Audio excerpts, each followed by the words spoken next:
Space, the final frontier. These are the voyages of the starship Enterprise.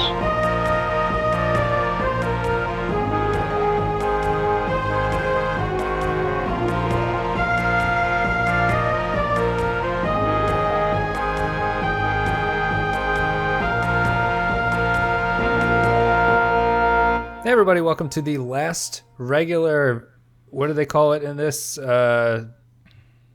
First run episode, I guess is an old-timey way to say this is the very last episode of TOS. It's the last episode that we're going to be talking about on the podcast, and it was the last episode to air. It's called Turnabout Intruder. Clay is here to talk about this one. Clay, how are you? I'm good, and I would just like to thank this episode for finally showing us why a woman can't be president. Yeah, this is the greatest anti-Clinton campaign that's ever been run, and it ran 50 years before it was to be considered. But I'm going to be honest with you, this might be one of the most offensive hours of television I've ever watched. In this episode, Captain Kirk becomes trapped in the body of a mentally unstable woman. I mean, what woman isn't? Bent on killing him and taking over his command in his guise. It's Turnabout Intruder. It was directed by Herb Wallerstein. Story credit goes to Gene Roddenberry. Teleplay goes to Arthur Singer. Aired back on June 3rd, 1969. Season 3, episode 24, Turnabout Intruder. Me and Clay are going to come back right after this audio clip, and we're going to talk about the wonderful end to TOS, Turnabout Intruder. Subtly, somehow escaped. I assume that this switch was arrived at by mutual agreement. No. It was brought about by a violent attack by Dr. Lester and the use of equipment she discovered on Camus 2. Violence. By the lady perpetrated on Captain Kirk. I asked the assembled personnel to look at Dr. Janice Lester and visualize that historic moment. Can you tell me why Dr. Janice Lester would agree to this ludicrous exchange? Yes, to get the power she craved.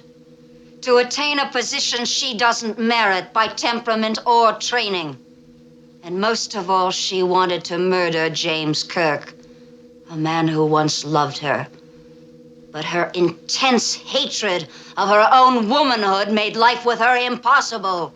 So I think I'm going to have two ways to look at this. It's nice that we can avoid talking about this one as a sort of series finale, because TV shows in the 60s didn't really have series finales. So there's nothing different about this episode. Nothing in this episode wraps up the series, which is going to make it different from the All Good Things, which is obviously written to be a wrap-up.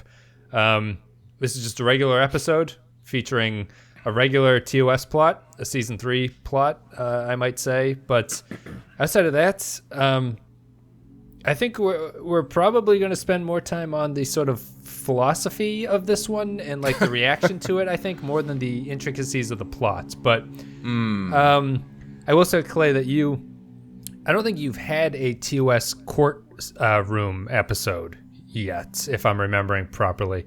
And this has a courtroom scene. And I think without an exception, every episode of this series that has a courtroom scene is terrible. And I don't know why they do it. There's an episode called Court Martial in the first season, and it's probably one of the worst episodes of the first season. There's the one where Scotty's a serial killer, and that one has a courtroom scene, and it's terrible.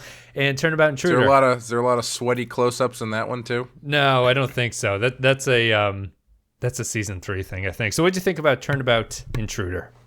I think, as someone who has watched a number of episodes across 2 series worth of Star Trek that involve women and their leadership roles, I can't help but think that Gene Roddenberry has some weird hang-ups about women. You don't say.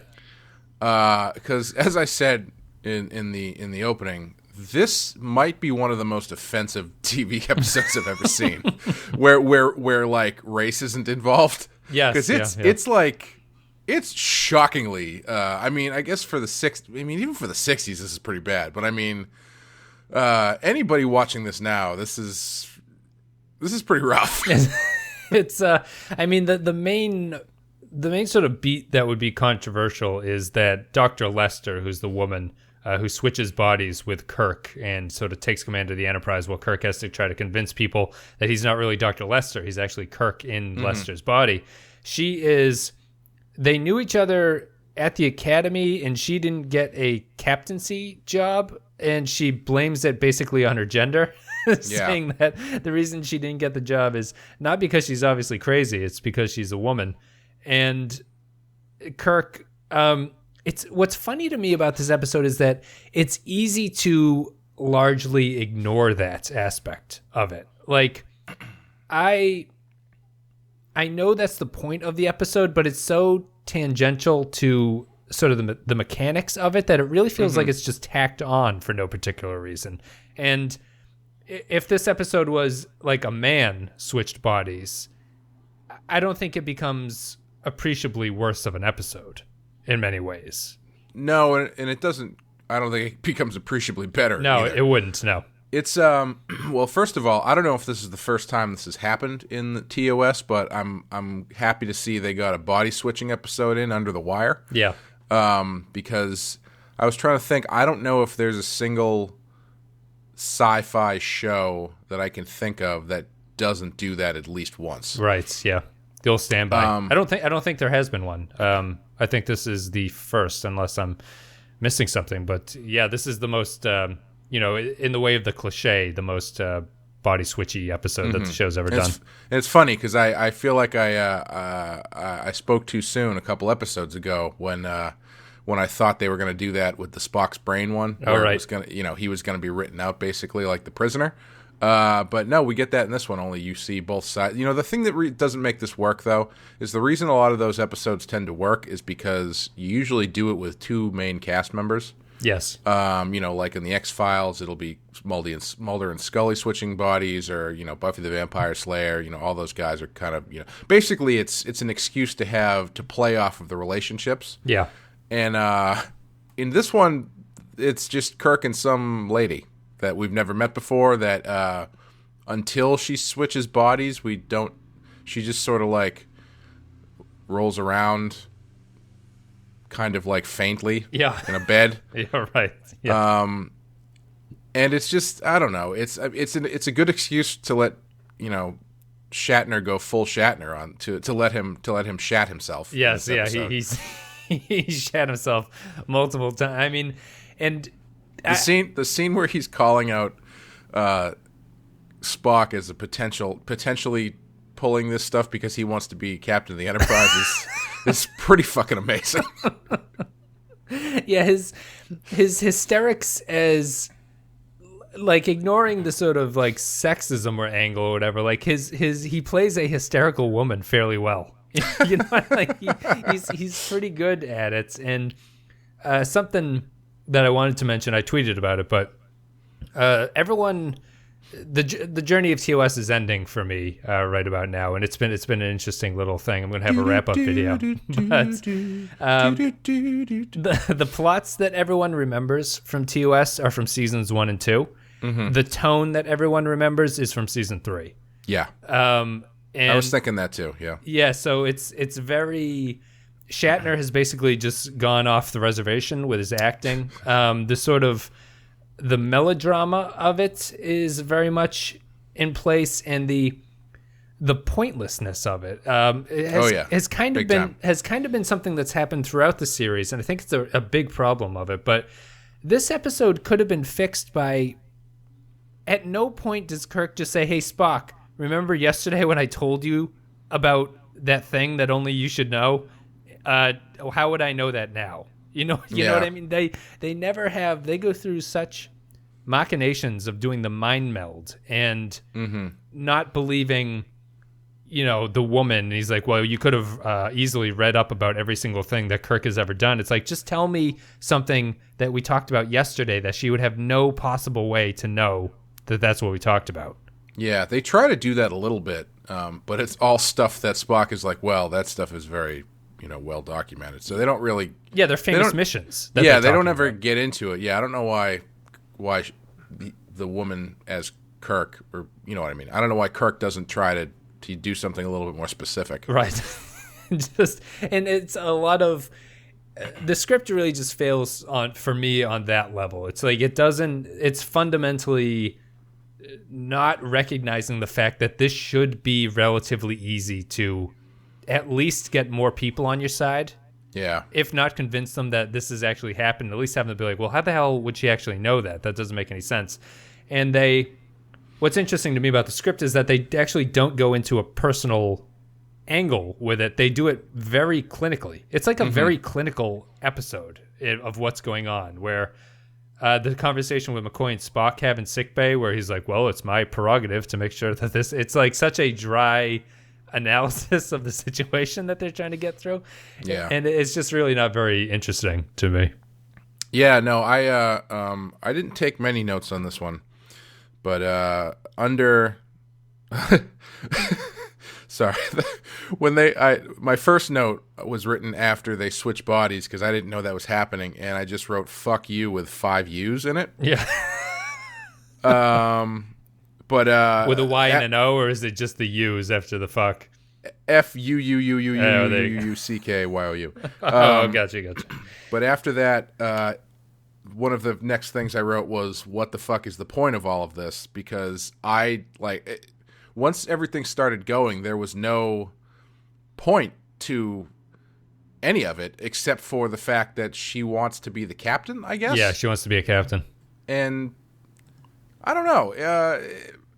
There wasn't really a lot there to work with, story-wise, and yeah, it was just kind of a waste of time, I thought. It's just, the script. There's no reason that the script makes her keep Kirk around, like the woman body with Kirk's brain in it, because she sort of gets caught before she can smother him with a pillow. But the episode just makes it artificially difficult for her to not get rid of them, in a way. Yes, like the episode. Especially, go ahead. I was just saying, especially at the end, when for some reason, even though the woman is physically attacking the other doctor, she as Kirk doesn't just shoot her. Right. He stands there and goes, "Kill him, kill him," in full view of everybody else. If ever there was a perfect time, or with even a smidge of justifiable cause to shoot her, it would be that time. And he just stands like he can't kill her because of what? Right. I don't know. Dr. Coleman. It's that kind of thing, and like the reaction of the crew is funny to me because they can't go too mutinous too soon, so they have to allow it to happen. And the scene where Kirk as Lester walks into the room and she's like, "Bones, Spock, I need to talk to you," and Kirk just karate chops her nuts. Yeah. And Spock and McCoy are totally cool with it. Like, Kirk's like, "She was going to kill me. I had to knock her out." So that's what it is. Wasn't going to kill him. She could have killed someone. Oh, someone. Okay. Yeah. Well, thank God. So it was a very preemptive strike. I do want to say that I do want to give this episode a lot of credit for giving me an insight into what the Trump White House must be like. Yes. Especially towards the end there, where he's just kind of losing his shit and yelling at people. I feel like it's probably very accurate. So, I mean, we're both on the agreement about the sort of technical aspects of this show, right? I don't think it's great. I actually don't think it's bad. It just kind of sits there. It's a very generic sort of TOS script in a lot of ways. Yeah, it's another one that feels like, what was the phrase that you used the last time? Like it was, they didn't write an outline. Oh, right. Yeah, they just kind of write it. They write without an outline, yeah. Because it starts, I mean, it feels like two people passing something back and forth to each other again, because it's like, well, okay, we start off with Kirk and this woman, pass it off. Okay, what if he knows the woman? Okay, pass it off. Right. Yeah, what if they were a couple at one point? Okay, pass it off. But what if she's mad at him? Pass it off. Right. Okay, but what if they switch brains? Okay, pass it off. How do we do that? Oh, there's a thing in the thing that they use to switch bodies doesn't even come back. We don't even learn what the fuck it is. No, they don't explain it. It's just a giant light up wall. It's actually, I really liked the wall. Actually, maybe it's the quality of the episode, but I really thought that it was kind of cool looking. It is bizarre that they don't explain what it is and why this culture would have it, and how she knows how to activate it. Is interesting. there's no. Honestly, I don't think any of this stuff would have saved it. But it's like there's no explanation of why she knows how to activate it, or even at the end, or like the doctor doesn't even seem to know or care how she did. Like, yes, you're talking about Coleman, right? Her Coleman, lover. like this was all part of the plan, I guess. I mean, the Coleman thing is fun. The Coleman only exists to remove McCoy from the equation, right? Right. There's no reason for him to be in this episode whatsoever, except that they need another doctor who can take his place when Kirk sort of removes McCoy from the situation. Right. And it's really, they're in a relationship, I guess, but his motivation for what he's trying to do to help her do this doesn't make any sense to me. Love isn't enough, Wes. Yeah, he won't kill for her, but he will allow her to hijack a body and sort of command a starship that she's obviously not qualified. Also, the voiceover stuff, I would want to blow my brains out. Yes. Like they can't do a captain's log, so they just have a voiceover of. Oh no, they do Kirk doing just a voiceover, but then when they go to the woman, she actually does say captain's log. Yes, that's how did she make a captain's log? I don't think they understand how that actually works. I think that screams to me like someone who knows the trope of the show but doesn't understand what the captain's log actually is. It's actually been a recurring joke, in Arena, the one where he fights the Gorn. Yeah, he gets beamed down unknowingly that he's going to go onto the planet. And so you see the Gorn, and it goes to commercial. It comes back from commercial, and he goes, "Captain's log, I've been beamed down to this planet." And it's like, he can't record that right there. He doesn't have the recording device. He would need to. Correct. You need to assume that he's going back to the ship and recording it as though he's in present tense, which doesn't make any sense to me. Yeah, unless he's doing what I think they do in a lot of reality shows, where just after the fact, they have people talk about it as though it's happening right now. It's the Enterprise when things start being real and start getting real or whatever that is. I hope the captain's log is one of those confessional chambers from the real world. Yes, where like Scotty can walk in and be like, I just really can't deal with McCoy today. The way he's just been looking at me, and he stole my last Pop-Tart. And it's it would have to have one episode that's always like The Office, where the person starts doing it and then says, "I can't do this," and takes their microphone off and goes to do something that's off camera. Yeah.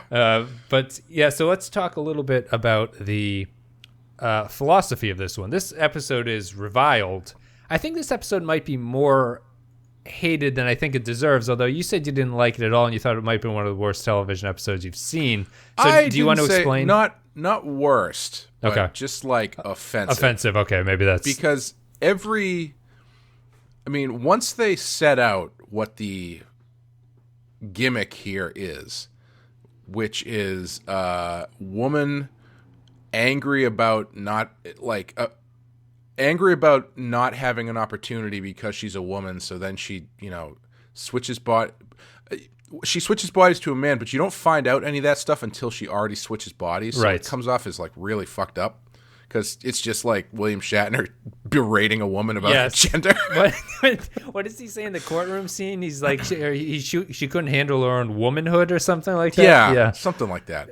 And then, but even after they switch bodies, it's like everything that Kirk does, just if you're thinking about it as the mind of this woman who's doing it, it just comes off as like, oh, she can't handle her shit as a captain. I guess you could make the excuse that she's supposed to be crazy, but honestly, we don't even know that. No, you don't. The only reason we know this because at the end they're like, yeah, she's kind of nuts. But even there, that's kind of reductive. Yes. Like and the way that they treat. So basically, as Kirk with the woman brain is just acting like a crazy woman, who's very emotional and can't handle the leadership position she's been put into. Right. But then the woman with Kirk's brain, her entire arc until Spock kind of comes over to her side is basically people going, "You really need to calm down, sweetie," and then like sedating her. It's really it's pretty offensive. He's like, have you used your vibrator recently? Or you could really just tone yourself down here. Yeah, the sedation thing is very funny. That she hasn't done anything wrong to that point. So they just keep sedating her, mostly because Kirk insists that she's a threat to other people. And I think that people would say that this is a response to 60s feminism, which I think it kind of is. It's the idea that like women are trying to take jobs that they probably can't handle. And that, let's tread lightly through this minefield. That's the, and I think that the response is that idea that this woman is trying desperately to have the position that only a man can really have, and that, women want to kill men and take their jobs, but they ultimately won't be able to successfully accomplish them is kind of what the episode seems to be saying. It doesn't say that outright, but that's what you could read into it. Right. And you can give it credit that Kirk doesn't try to seduce her at any point in the episode. I guess, which I think is something, especially considering his history and everything like that. But it's they should have flipped the script on it and had Kirk as the woman seducing Kirk with the woman's brain. Oh, that's right. Yeah, just turn it around on him. Do you think the female actress did a good job portraying Kirk or Shatner? Actually, yes. I thought she was pretty good. Yeah. When she finally wakes up out of her sedation slumber, I thought she was pretty good. Yeah, she did a good job. Yeah, I'd agree. Kirk's Shatner's overdoing it, but I actually think he's. If you take it for the rationale that this woman is crazy, I think he did a good job. If you take the mind that she's just a woman and he's playing a sort of like high energy woman, it's a little bit more offensive, or it's a little bit more like comical at that point than anything. Yeah, I wouldn't place any of that stuff on him. No. If I would put it more on the writers than I would on him. Yeah. Did you think he did a good job, all things considered, with it? Sure. Yeah. He is very rarely unentertaining to watch. Yes. And when they kind of just take the cap off the bottle there, it's not probably the best acting. I shouldn't say that.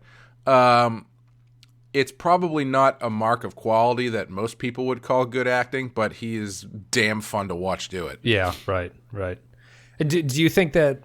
What's your opinion of Shatner after all this time? Do you like his approach to portraying Kirk? I guess in terms of his acting choices, do you have any thoughts about it? Or I think I've always liked him as Kirk, and I'm trying to think. This is really the only thing I've really seen him in.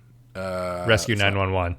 Yeah, I guess this Star Trek, and he was on that show Boston Legal. Yep, which was a really great show. Didn't he do Magnum PI or something like that? T.J. Hooker. T.J. Hooker, that's right. Yeah, which I've never watched. I haven't watched much now. He pops up in stuff, not as much as you'd think. Actually, now I'm thinking it back. At least stuff I've seen. But no.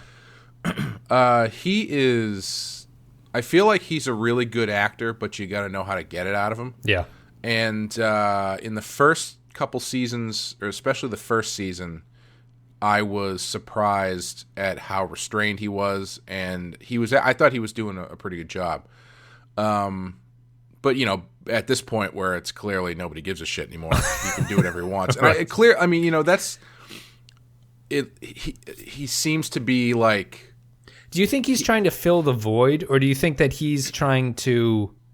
I always wonder what you think his motivation is for playing this. Do you think he's actually playing a... Do you think he thinks he's as loud as he is in these later performances? Do you think what he thinks he's doing is good, or do you think he's just like, you know what, this is silly and I need to just hold the audience's attention with my acting?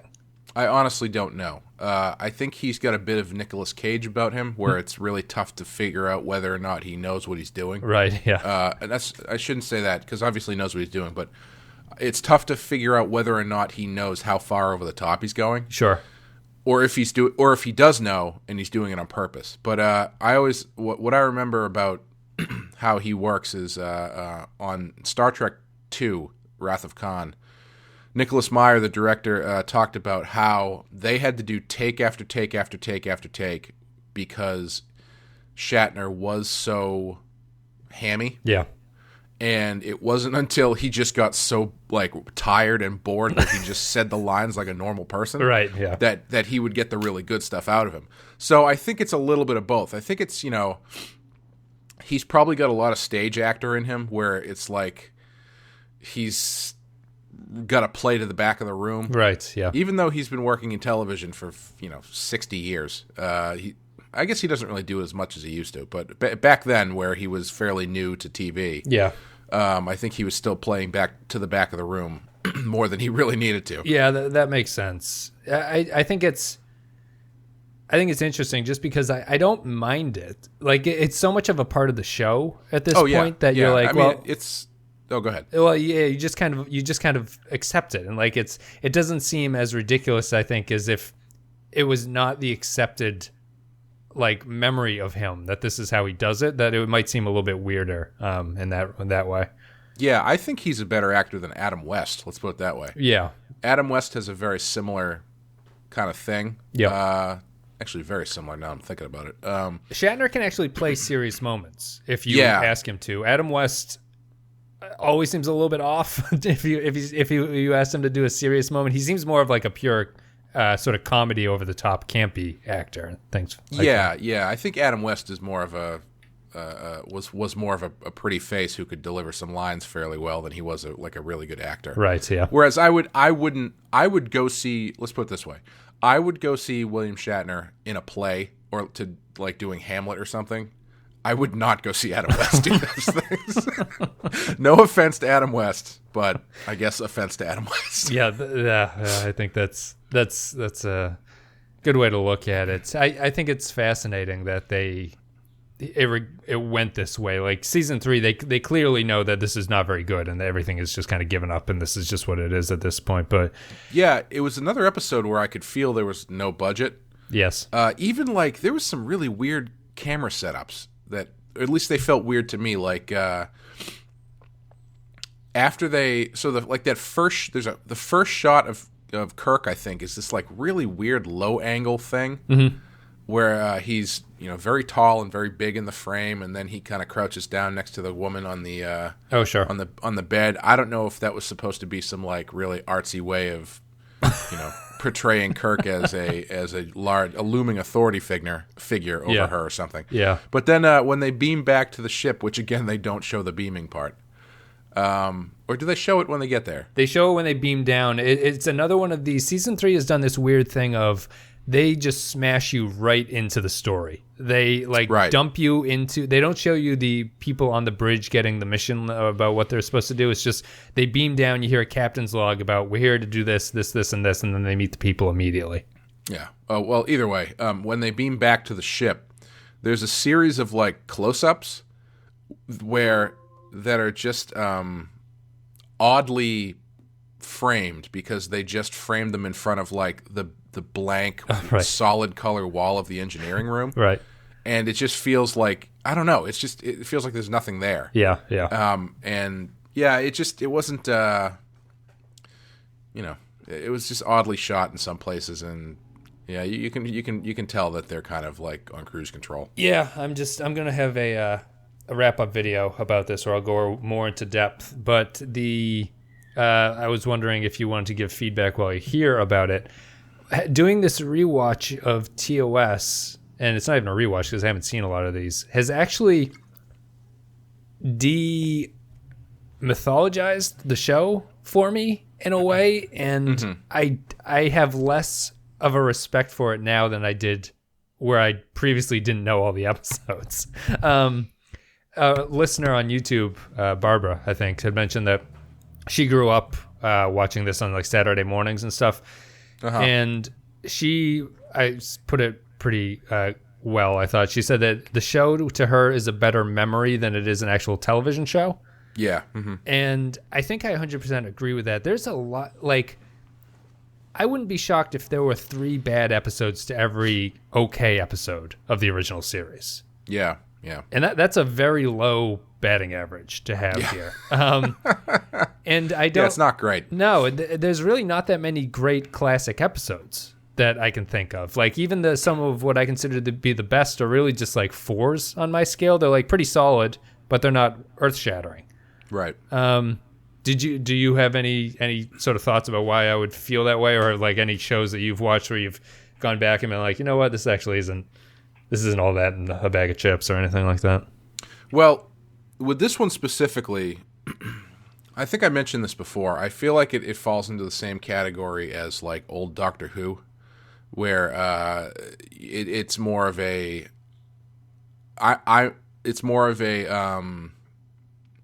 fond memory than it is actually like a quality experience. Right. However, this Star Trek, for some reason, I would agree with you. I don't think it's particularly very good. I think its legend well, how do I put this? I mean, I will say that all the sort of trappings of it are kind of cool. Like, I can understand why it continued and why, like, the sort of like the universe that he built and everything like that is pretty neat, and the way the ships look and the iconic nature of Starfleet and everything works. But it's just the writing of the actual episodes and like what you actually watch is not really all that strong at that. Yeah, I think I find it, regardless of quality, at least these old ones, and I mean to an extent with TNG as well. It's enjoyable to have in front of my eyes, right? If that makes sense. Like there's the production design, while not, they're clearly not spending tens of millions of dollars on it, for whatever reason, it's just like a pleasing show to look at for the most part. Sure, yeah. And I think there's stuff about it. I think you're right. It's the trappings of it are really good. And if you were to watch an episode of the original series Star Trek, but with all of the dialogue was just like gibberish, I don't think it would actually make it any worse. Right. Like, because there's something about the way that Shatner delivers lines that's really enjoyable. The way that Spock is played is really enjoyable. Like it's all just a very enjoyable experience. But yeah, when you really get down to it, it's like, oh, this isn't really that good. Right. And I think that world, I think time has shown that the most important thing about Star Trek is the world that was created for it. Yes, yeah, I think so. But I don't think Star Trek really starts getting really good until they get to the movies. Yeah. Because at that point, you kind of end up in a situation, and I think that the same thing happened with TNG, because the first season of TNG, as we've talked about a million times, it was very Roddenberry heavy and staffed with a lot of people who wrote on the original show. Yes, but the movies and then later the third or so seasons forward of TNG, they get good because you put new people you give the concept to new people who can find the great stuff in the concept. Right. Kind of similar to, I always thought that's what George Lucas should have done with Star Wars. Yes. I mean, obviously that's what they're doing now to, much success. Yeah. more or less. But by the time you get to the movies, you've got people working on that stuff who probably watched the show, because the first movie is what, 10 years after the show started? Yes. So you've got people working on those movies who probably watched the show. By the time the only reason the movie exists is because there was such a fan thing for the show in the 10 years it had been off the air that they thought it would be a good way to combat Star Wars. And in that 10 years, Roddenberry turned himself into L. Ron Hubbard. Yes. And so by the time you get to Wrath of Khan, you have this kind of thing where it's like this really great concept with a lot of history behind it to draw on if you want to, but you've also got new people involved who can really kind of look at it a little bit more objectively and pick out the really good stuff and lean into that. Like, I mean, we'll talk about this when we get to Wrath of Khan, but I mean, Nicholas Meyer famously did not really watch Star Trek at all. Right. Yeah. So he kind of came to it very objectively to figure out what the meat of the stuff was. And I think, of course, I think Roddenberry hated it. Right. But usually if Roddenberry hated it until it was successfel, and then he changed his opinion about it. Yeah, but usually if Roddenberry hates it, it means it's probably good. It's got some kind of story to it. There should be more woman hatred in this one. I think I agree. I mean, I wasn't very succinct in my point, but I don't know. I think it did that make sense? It does, yeah. And I think that the setup for what he did works. My only concern about my opinion of it is like, and I talked about this when I was on the Trek About podcast, where I think the natural argument against what I'm saying is that you have to judge the TV based on the standard of the time that it was written in. And I mean, I understand that argument, but I also think that TV in general has gotten better. And yeah, definitely. So like, it's kind of like talking about old baseball. It's like, yes, players back in the 1910s were very good, but they were playing against a much lower level of competition. So the greats would probably stand out a little bit more. And then that one guy started throwing fastballs and became the best pitcher in history for the next 3 years. Well, yeah, he started throwing it like, he didn't go into his windup with his back facing the batter and the whole game was changed or something like that. But that's kind of my opinion about it. It's like, I can appreciate what TOS did. I probably will never do a rewatch of this series. Like, I would there's only a handful of these episodes that I would ever consider just putting on in my spare time again. Honestly, I mean, having watched a handful of them through this time, I think the only episode I would actively go back and watch again is Balance of Terror. Sure. Like, I don't know what else I would get out of any of the other episodes that I watched. I mean, even City of the Edge of Tomorrow is like, I don't know. I don't really find that. I think that one gets points taken away because so much of it doesn't take place in the normal the universe. Normal environment. So it's like it doesn't even have that sort of like the candy satisfaction nature of the way it looks, because it all takes place in the 20s on Earth. I actually, before we go to our wrap up, I wanted to ask you something. So I think that as through my run through, I would consider City on the Edge to be the best episode that TOS did. Mm-hmm. And I know that your point was that you have a harder time saying that about the best episodes that sort of don't use the standard setup of the show. You'd have a harder time saying that you think that just because it's so novel, people would tend to overrate it, maybe. Sometimes, yeah. Yeah, I guess my only counter argument to that about this one is that I think City on the Edge is legitimately the best story. Like, it's the fact that it's novel is only a coincidence to the fact that it's probably the best script that they ever had. Does that make sense? Yeah, I know what you mean. Yeah. And yeah, it is. I mean, it is pretty. Yeah, it is probably the best script, at least from the ones that I watched. Which means, yeah, I mean, I can't imagine there being a better script than City on the Edge Forever. Yeah, and I can understand the Balance of Terror. Balance of Terror, I think, to me, is one of the better episodes that takes place entirely in the TOS like standard universe type of thing. That's about it. But yeah, that's it for. We talked about Turnabout Intruder. We're going to take a quick break, play an audio clip. Just to sum up what I was saying before, though, just because I'm trying to draw it back in, so it wasn't such as. Now I'm just doing it, trying to explain that.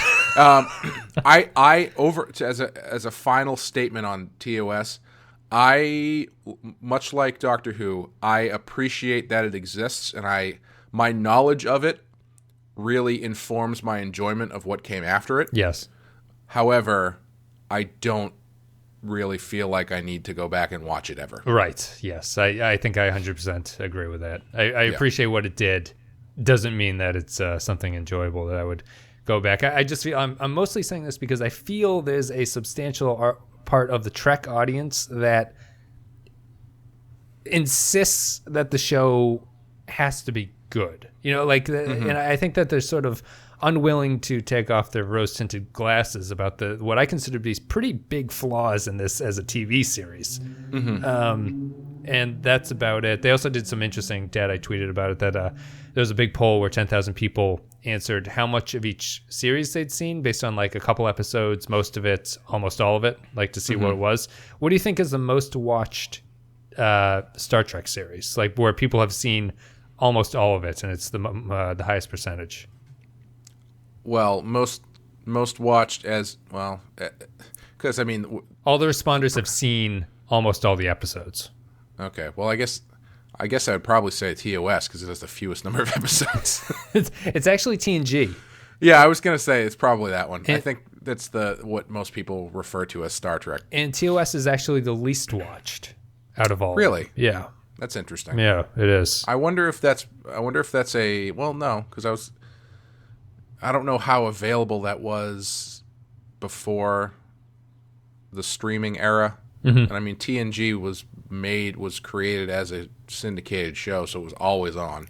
There was a. So I guess that makes sense to me. Someone on the Trekabout Pod response brought up a good point where he was growing up and he watched TOS, but it was before the era of binge watching, and he thinks that the networks actually only aired the best episodes because when he went through and he like got the full series, he's like, I don't remember any of these later season 2, season 3 episodes. Like, that's possible. When did these air? So maybe it was just Paramount sort of giving out the 10 best over and over that sort of pounded into the cultural consciousness. Yeah, I mean, that's very possible. I have no idea how that stuff worked. Yeah. I know that at least I think there is. Yeah, I don't know how it worked. I don't know how syndication works. If there's or worked back then, if there was like a requirement to play certain ones or something. Yeah, well, what I was thinking was, I know that as far as Doctor Who is concerned, there's a lot of lost episodes because the BBC used to just reuse the same videotapes. Sure. Because they didn't think people were going to watch things ever again. And every now and then you hear of a new episode being found in like some totally unheard of corner of the world. Sure. Because when they were sending the tapes out to all these different stations, because there wasn't like a satellite broadcast, you were expected to then send the tapes back. Right. But some places just didn't do it for whatever reason. So every now and then there's places that pop up. Oh, there's an episode that we haven't seen in 60 years or something like that. So I'm wondering if that's if it's like that, where they just put together.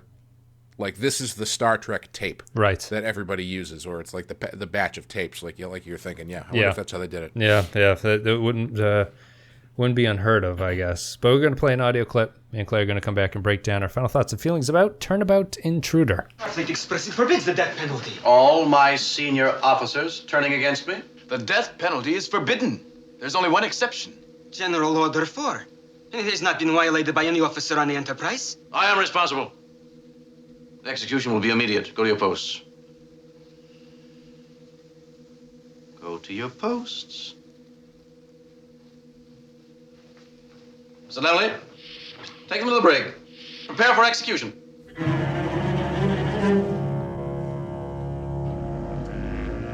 Go on!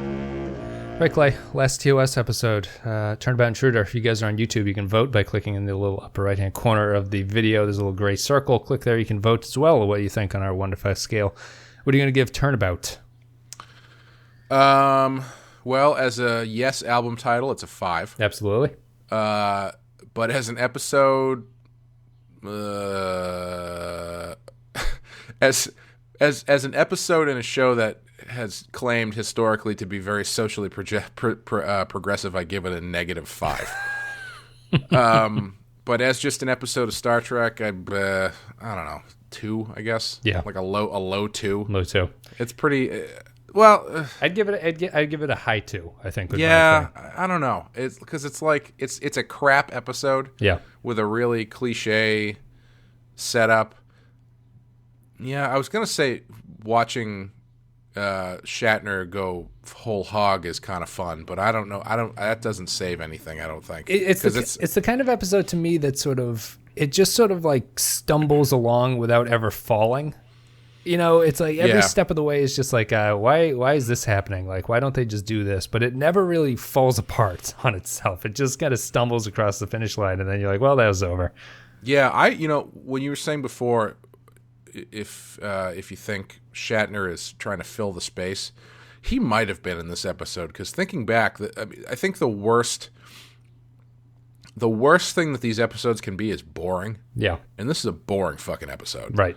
There's a lot of the death knell for these episodes, for me anyway, is when you spend an inordinate amount of time discussing like course plotting Yes. on the bridge or something, and there's a pretty long-winded scene of them debating course plotting, and then there's also a couple scenes where it's just like Sulu and Chekhov kind of talking about what's happening. Yes. Yep. And the same with, at least the one with Scotty and Bones, they kind of like are deciding whether or not to commit mutiny, which is, sure.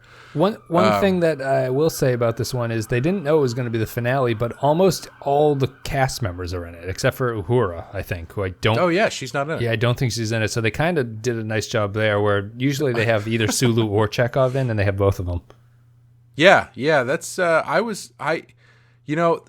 think it's another smushing of the history of the show, but I think we might have talked about this before, but I always forget how little Chekhov is actually in it. Yes. Sulu, too. Sulu's not Yeah. a big... This is actually a... Season 1 was much better at getting other crew members involved. Once McCoy got or DeForest Kelley got the third starring credit in the titles, every episode is just those three. Everyone else is relegated to basically setting the course, or Uhura says there's a message coming in. Right. And it's you've mentioned before, it kills what variety you can have on the show. Where every away party is always McCoy, Spock, and Kirk for some reason. Like, no matter what the situation is, it's always those three going down to do things. Yeah. Yeah, it just gets old after a little bit. Yeah, I'm going to give it a 2. Clay will give it a 2 as well, but that's about it. Obviously one of the good things that they changed when they got to TNG was they had enough people with specialized positions that made sense. Yes. That you could actually bring them down in a grouping that actually made sense to the situation. Right, yes, yeah, absolutely. In addition to all of them having full personalities.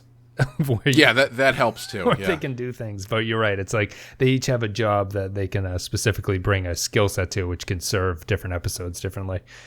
All right, that's it, guys. If you enjoyed the content, you're on YouTube, a like and a comment's appreciated. iTunes, any other podcatcher, you can rate us on there. We'd appreciate it. You can go to facebook.com/The Pensky Podcast. All that stuff on Facebook. Patreon.com/The Pensky Podcast. You can give a couple $1 a month. You get extra content. We talked about pilots for May. We're going to be talking about Mad Men and Miami Vice. Oh, yeah. We got the question about who could vote for anything but Miami Vice. Some people voted for Mad Men, I guess would be the other way around it, which I'm happy about. I think that's a good balance. There's Undercover Wes, and then there's Which Way Is Up. That's like a seed in the ground. I just got to figure it out. That's it, guys. Hope you enjoyed TOS. I was going to mention, sorry. Oh, sure. Did you happen to see Chris Pine on SNL last week? I saw the news headlines about it. I didn't see it. He did. They did a Star Trek thing, obviously, but they did old school Star Trek, Sure. and he was doing Shatner Kirk, and he was really good at it. I'll have to check it out. I don't know why. It's fairly subtle, but he's really good at it. After watching all these, I'll have a good idea to judge it. But yeah, pretty good. Check it out. Outside of that, we're going to be back with the movies after this. We're going to do the TOS movies, 2 TNG movies. So there's 10 movies, and then it's Deep Space Nine after that. And I'll probably sneak in the animated series because there's 20 episodes. So probably on the off day that the movies don't air during the week. So the movies will be once a week, and then we'll move to the animated series to fill the Thursday slot. I will say that I feel like I've just been kind of biding my time to get to the movies. It's like it's a good example of what we're talking about with this show, because like I'm interested in the original series, but I really like the original series cast in the movies. Right. Yeah. Like I'm super happy and interested in seeing where all this came from, but what really drew me to the TOS cast was always the movies, right? Never the show. Yeah, so Clay, I think you last I talked to you about it, you'd agreed to do the 10 of them. So because I want to keep them consistent across and not have people. You can't really bring a new person into the third one of the Voyage Home or something and be like, what the hell happened? How is everyone out of there? Because they are pretty much at least the one. Two, 3, and 4. 2, 3, and 4 are just straight sequels. Yes, they are. Which is kind of interesting, given that the show was not really like that. Yep, and then we get 5, and we can talk about that when we get to it. Oh, yeah.